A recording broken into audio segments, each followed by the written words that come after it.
Morning guys, welcome back to the Hobby Farm Homestead. I know guys, I haven't been making a lot of videos lately. It's just been really rough on me the last couple weeks. I told you before in the last video I made. It's just been unreal busy.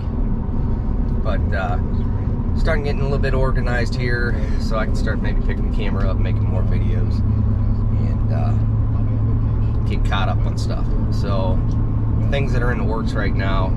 We're going to have a company come and put a roof on the hay barn. I decided that it's just too much for me to do. I can do it, I know how to do it. It's just me doing it by myself just isn't going to work. It's dangerous for one thing. I don't have all the equipment I used to have, and it's just better to pay somebody. It's only a few more dollars paying to do it than it would be for me to go rent all the equipment that I need and buy the material and do it myself. So that's a no-brainer. So we'll have a company come in and do that.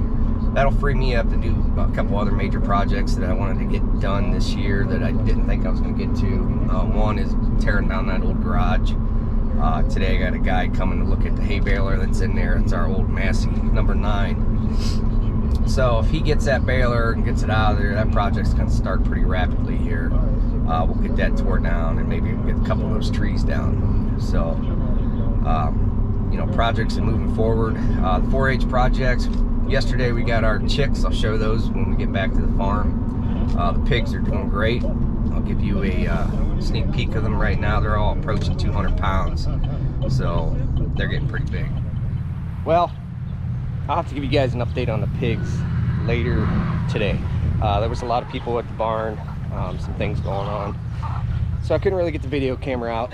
So it's another thing that makes things hard making a video around here. It's just so much commotion's going on, and some people don't want to be on the camera, so it is what it is. But I'm going to show you my garden. It's doing okay. Tomato plant's starting to really take off now, but I got them I call them Japanese beetles, but I don't know what they are. But I have 7 Dusty's cabbage plants, and it's not even phasing those things. They just keep eating my leaves. As you can see, I mean, that one's really bad. But hopefully, you know,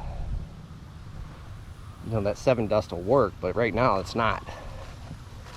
So, like I said, the tomato plants are doing good. Pepper plants, I think that's a weed. Not really sure. It almost looks like an eggplant, to be honest with you, but I'm not sure. These were just surprise plants. Got them from a friend of ours. So, I don't know. Tell me, is that an eggplant? If it's not, leave it in the comments. Broccoli, doing all right. We got cucumbers, and those over there are zucchini. And then sweet corn, and my beans did horrific. Not all of them come up, so I only got a few plants of those. I'm gonna replant them, I think. I'll probably just stick a few more seeds in the ground. I mean, it's kind of late in the year, but maybe I can get a harvest off of them before first frost. But I got to do a little bit more weeding on the corn there. But that black stuff definitely works. It saves some, you know, helps me save some time weeding and stuff like that. So we do have our 4-H market chickens. Got those yesterday, or yeah, yesterday. I'll take you in here. These guys don't make a peep, literally. You don't even know they're in the garage. They're the quietest little chickens that I've ever heard. Seriously, you know, they don't make nothing. I mean, normally they're making all kinds of noise.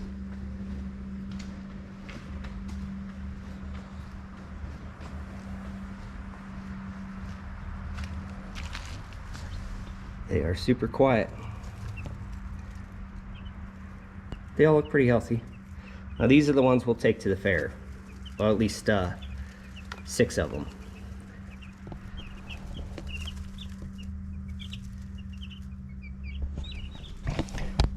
I can't believe how quiet they are. It's, you know, we get them other ones. Those, of course, there are, you know, there's only 20 there, but you know, the other ones we get like 100 of them. Those things are loudmouths. But right now I'm gonna get into fixing this hay baler. Last time we baled hay, we broke our chain that runs the pickups underneath here. And luckily it was the last row of the field. So it won't, it didn't really, I mean, we might have left 4 bales out there total. So I'm gonna get that fixed, and hopefully that's all that was. I think because it just got jammed. Because I'm missing a couple of the barrels that where the pickups run, and I think that's a big deal. So I'm gonna have to work on getting those fixed. So I'm gonna go ahead and get into that, get that fixed up, and maybe later I'll go up and show you guys the figs. But let's see if we can get this baler fixed. Now this chain here, it runs from that gear down in there, comes up through underneath this shield, runs on this gear right here. Like I said, that runs those pickups, or runs the shaft to the gear on the outside of that wheel that runs the pickups. So hopefully it has nothing to do with any kind of timing. It's just a drive chain.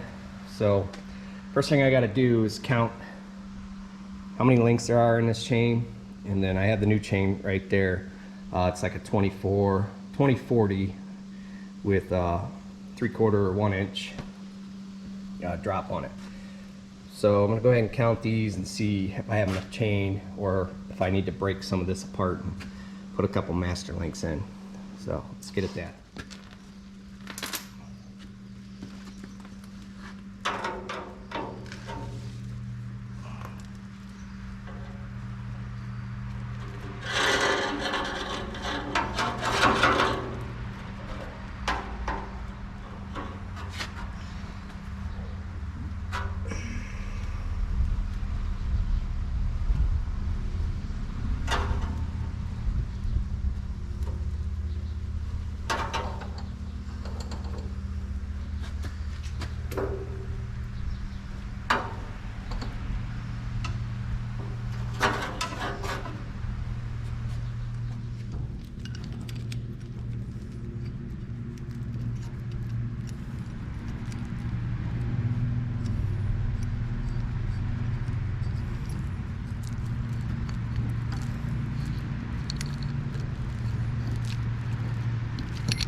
Wait, let me get it set up first.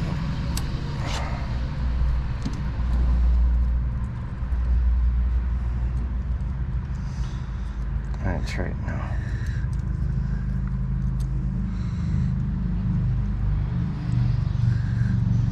Oh, there we go. It's not all the way in. That's right, that's all I needed.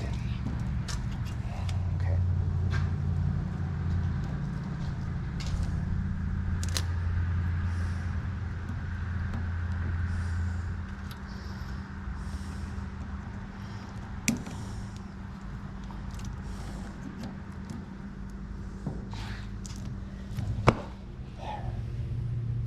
Okay, well that was fun, or not really, but that's all brand new chain. So that's, like I said, it's a 2040 chain with a 1 inch drop on it. But hopefully, you know, I turned over the flywheel, pickups are running. Now in here, when I was talking about a couple barrels missing, these things right here, these yellow things, I have a couple of them missing. One over here, that one, and that one, and that one.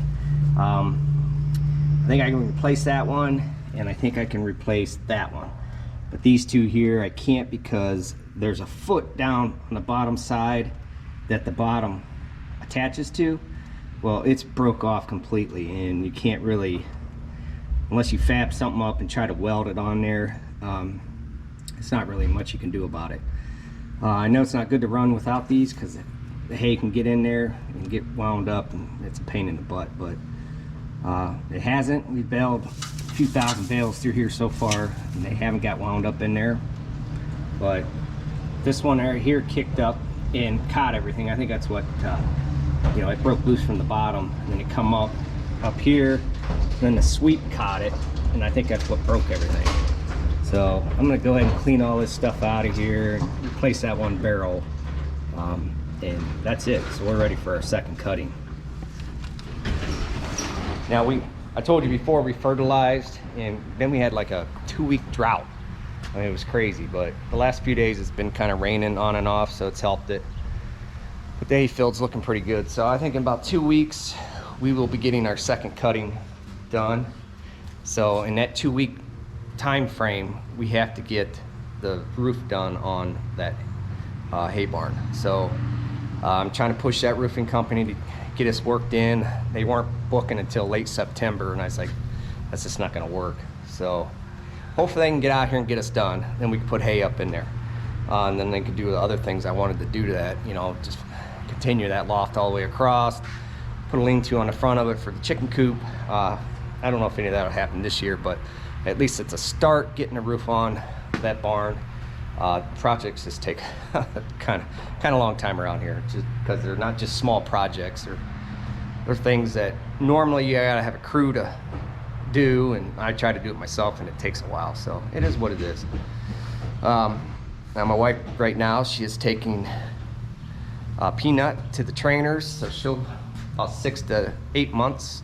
Hopefully she'll run her first race, and Henry is doing exceptionally well. He's getting a lot of seconds, which is good. You know, you kind of want your racehorse to at least be in the money, and he's been in the money almost every race, I think all but one. And that was the racetrack we went to up in Erie, PA. So he just didn't like that track. But other than that, they're doing good. Hopefully this one will do the same. But later today, I'll take you up to the pig barn, and I want you to check out those guys, and probably end this video there, because there's a lot of other things, little things I want to get into, but I don't have time to take the camera with me.